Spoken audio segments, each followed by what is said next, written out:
que Deus colocou no seu coração para escrever esse livro? Como é que começou a se formar este livro aqui? Olha, existem 3 pontos principais aí que Deus me levou para escrever esse livro. Primeiro foi dia 2/9/2020, todos sabem, e se não sabem vão ficar sabendo, depois vão pesquisar. No Brasil iniciou a circulação da nota de R$200. E se você não teve a curiosidade de analisar, tem um bicho lá na nota de R$200, que é um lobo. Então, para as pessoas, aquela nota é simplesmente uma nota. Mas para aqueles que estão ligados nos tempos proféticos, iniciou-se ali uma mudança na mentalidade da igreja. Então, temos que mudar a mentalidade. Então, por que surgiu logo agora um lobo? Então, tem que ter alguma conotação profética em tudo que acontece ao redor do mundo e no nosso Brasil. Depois, eu fiz uma conferência, Tudo Novo, quando o Bispo Gustavo e a Bispa Paula moravam em Rio Branco. Depois nós fomos comer uma pizza e ele falou: pastor, o senhor tem que escrever um livro com o nome Tudo Novo. Olha. E aí, a partir dali eu falei, não, a igreja tem que mudar a mentalidade e nós vamos escrever esse livro para trazer essa mudança da mentalidade da igreja. E aí, Mateus 10:16 diz que Jesus enviou os seus discípulos como ovelha no meio dos lobos. Como que você envia uma ovelha no meio dos lobos? Para fazer o quê? Os lobos, com fome, vão devorar a ovelha. Logo, por que Jesus faz um negócio desse? Parece que Jesus errou. Daí você vai entender que ele não errou. Porque nesse tempo em que foi lançada essa nota de R$200, Deus estava mudando a mentalidade da igreja. Iniciando a mudança da mentalidade da igreja. E em que sentido? Que nós devemos ser lobo por fora e ovelha por dentro. Nós não temos mais como condições de se apresentar como ovelhinha. Teve muitos lugares que eu cheguei antes dessa mentalidade. Que você é? Sou pastor. Aguarda um pouquinho. 3 horas depois mandava embora. Não vou poder te atender hoje. Hoje eu chego, quem que o senhor é? Eu sou coach. Eu sou psicanalista. Eu tenho uma nomenclatura. E aí, entra pra sala para tomar um café. Entra aí porque tem um... Então, assim, a mentalidade que iniciou com a nota de R$200 é que nós temos que ser lobo por fora e ovelha por dentro.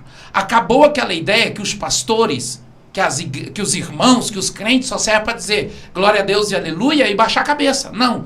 Nós saímos da defensiva e partimos para a ofensiva agora. Nós não vamos ficar esperando o inimigo bater em nós. Nós vamos bater no inimigo. Ficar esperando no canto da parede. Não, mudou. Mas qual que é a base bíblica, pastor? O que José era no Egito? Ele era egípcio. Egípcio por fora. Mas ele era hebreu por dentro. É tão certo que quando os irmãos dele chegaram, não reconheceram ele, porque ele parecia egípcio. Ele tinha cabelo de egípcio. Ele tinha o bigodinho de egípcio. Mas por dentro ele era hebreu, temia a Deus e era um profeta da sua geração. Quem era Esther lá no Medos e Persas? Ela era a esposa de Assuero, o rei. Ela era Medo e Persa por fora, mas por dentro era uma rainha de Deus. Ela servia a Deus. Ela salvou o seu povo. Então, ovelha por fora e lobo por fora e ovelha por dentro. Aí, essa mentalidade da igreja, então, eu venho trazendo nesse livro que nós precisamos mudar. E aí você vai ver que Benjamim... antes de Benjamim chegar no Egito, a Bíblia diz que quando eles sentaram na mesa que José se fez conhecido, a Bíblia diz que a porção de Benjamim, ou seja, o prato de Benjamim era 5 vezes maior do que a dos outros irmãos. Aí quando você vai para Gênesis, eu até anotei aqui, Gênesis 43:34, o Benjamim recebe essa porção maior. E em Gênesis 49:27, quando Jacó vai dar a bênção para Benjamim, ele diz assim: Benjamim, tu serás um lobo que despedaça. De manhã tu come a tua presa e de tarde tu reparte o despojo. Então essa nova mentalidade vem com essa unção de Benjamim. Aí você vai lá para Paulo.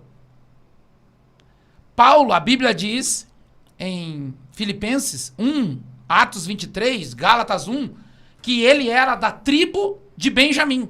Então Paulo trazia essa unção de Benjamim, que é um lobo que despedaça.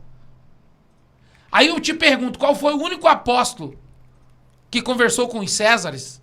Qual foi o único apóstolo que chegou na frente dos governadores?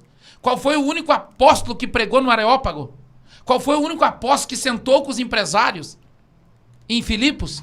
O apóstolo Paulo, porque ele tinha a unção de Benjamim. Então Deus está mudando a mentalidade da igreja nesse tempo, porque nós precisamos tomar as 7 áreas de influência.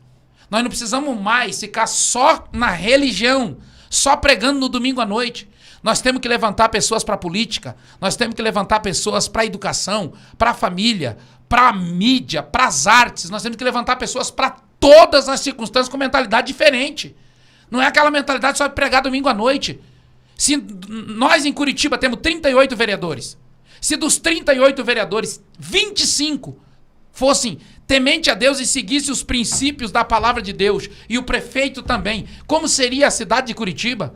Como seria a cidade de São José se pessoas realmente tivessem uma mentalidade da Bíblia na questão judaico-cristão? Não precisa ser religioso. Os princípios da Constituição americana estão todos baseados na Bíblia Sagrada. Então é essa mentalidade, meus irmãos, que eu trago nesse livro. Como agir na área do negócio?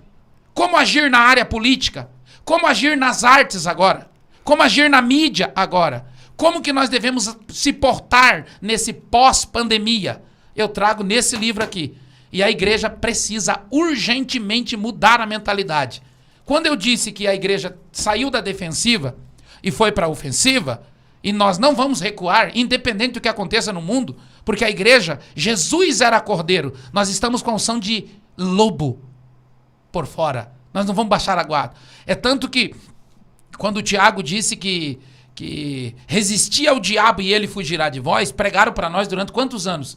Que nós temos que ficar levando pancada e resistindo. Mas a palavra resistir do original grego ali significa 2 lutadores, como lutadores de sumô, se agarrando até um jogar o outro no chão e pisar na garganta e dizer, eu te venci.